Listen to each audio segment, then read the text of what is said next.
listen at Tash with Emily, and I'm sitting here with Joe Kipp, an HSR driver. So Joe, can you tell me a little about yourself? Oh, that's a long history here. About myself. Well, let me see. I'm married. I've been working for 35 years at the HSR. What else would you like to know? Can you tell me what it's like to be an HSR driver?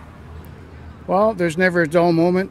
There's always something different. You're out on your own all the time, as opposed to being in a factory setting or something.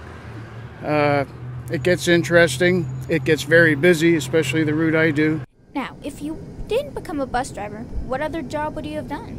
I'll tell you an interesting story. There was a fork in my life. I used to work, before I came here, I used to work for Astral Communications. You probably heard about Astral. They're quite famous now. Anyway, they used to own 2 theaters in downtown Hamilton. I worked at them.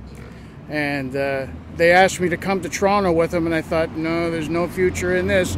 So I went the route where I am now. Now, I've been working here, pardon me, for 35 years, and Astral's one of the biggest in North America. What is actually the correct terminology for your job? Is it HSR bus driver? We're called operators. Anybody that drives the bus that takes in revenue is called an operator. What type of training does it take to drive a HSR bus? The basic ways it would be different is the size of the vehicle, the way that vehicle operates, and what you're carrying.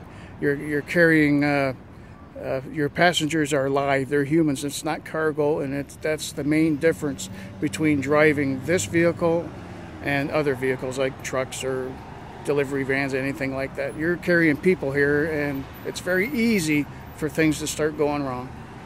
What's the difference between driving a bus and any other vehicle?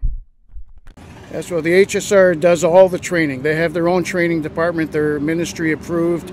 And once you get accepted, they start from scratch and train you. Even if you don't need a bus license when you come here, they start training you from day one, and within 6 to 8 months, you'll have your B license. They do all the instructing, and then you show up at the Kenora office in Hamilton here, the DOT, with a bus, and they take you out for the drive test, and then you're in. And then within a year, you're basically up to date on everything here.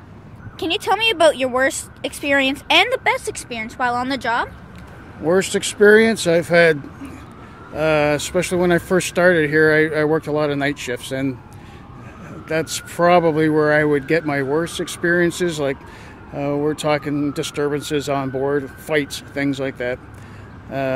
Best parts of the job, it may sound a bit silly, but in the summertime years ago, I blow bubbles out the window. You know, I'm known as the bubble man.